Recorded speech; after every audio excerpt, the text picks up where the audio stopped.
जांच एजेंसी जब तथ्यों के आधार पर कार्रवाई कर रही है तो तरह तरह की बातें इनके पार्टी के नेताओं के द्वारा किया जा रहा है, इन लोगों के द्वारा किया जा रहा है।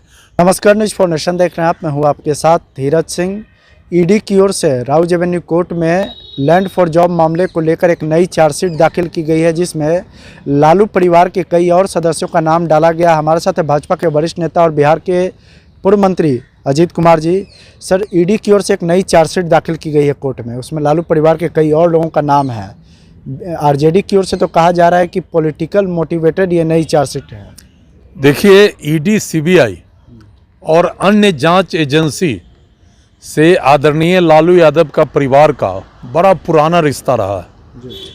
ये लंबे समय से अपने अधिकार का दुरुपयोग कर राज्य को, राष्ट्र को लूटने का काम किए, और आज जब सीबीआई, ईडी या फिर दूसरा एजेंसी, जांच एजेंसी जब तथ्यों के आधार पर कार्रवाई कर रही है तो तरह तरह की बातें इनके पार्टी के नेताओं के द्वारा किया जा रहा है, इन लोगों के द्वारा किया जा रहा है।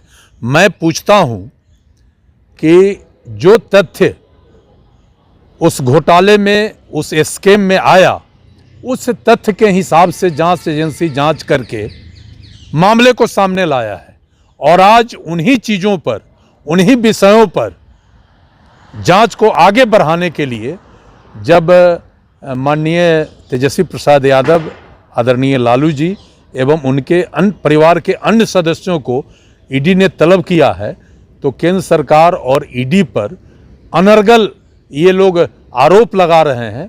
देखिए, जो इस सरकार में, मोदी सरकार में जो लोग भी गलत करेगा, इसमें नहीं बच सकता है। मोदी जी का स्पष्ट मानना है कि जो भी देश को लूटेगा, जो भी गलत करेगा, ये सरकार उसको बख्शेगी नहीं।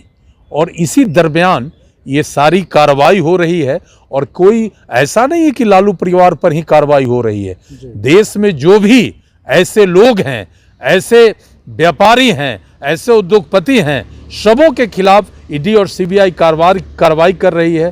पिछले दिन देश के पैमाने पर कई संस्थानों में छापामारी हुआ, कई लोगों के यहाँ रेड हुआ, कई चीज़ें सामने आई।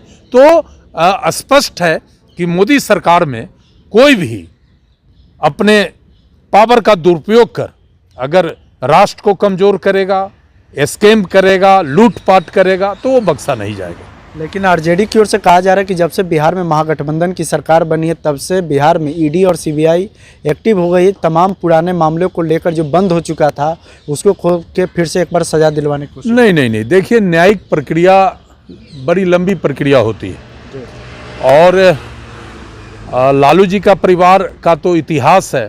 वो चारा घोटाला से लेकर आज तक एक लंबा घोटाले का, चारा घोटाला हुआ, उसके बाद बिहार में कई घोटाले और हुए उनके शासनकाल में। अभी रेलवे में नौकरी के बदले जमीन लेने का मामला आया। तो ये लंबे समय से चल रहा है और एक प्रक्रिया के तहत इस पर कार्रवाई हो रही है।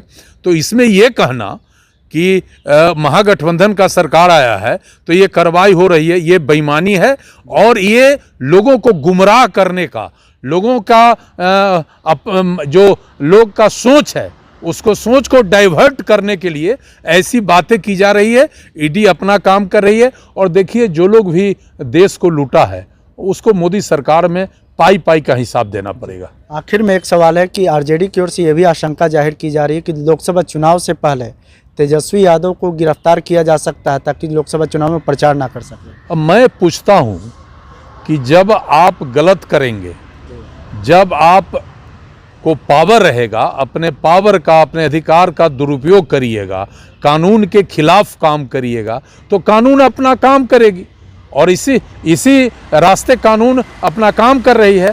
उसे चुनाव से इस ईडी को क्या मतलब है, सीबीआई को क्या मतलब है? एक प्रक्रिया है और प्रक्रिया के तहत कार्रवाई हो रही है। इसलिए ये कहना कि चुनाव है इसलिए तेजस्वी यादव गिरफ्तार होंगे, ये फालतू बात है। ये प्रक्रिया की तहत कार्रवाई हो रही है, और इसमें ऐसा कोई राजनीतिक न बात है, न बात इस मोदी सरकार में कोई ऐसा प्रयास होता है। ये बिल्कुल क्लियर है कि जो गड़बड़ी करेगा उसको चुकता करना पड़ेगा। चलिए, तो बहुत बहुत धन्यवाद। यह भाजपा के वरिष्ठ नेता और बिहार सरकार में पूर्व मंत्री अजीत कुमार। दिल्ली से न्यूज़ फॉर नेशन के लिए मैं धीरज सिंह।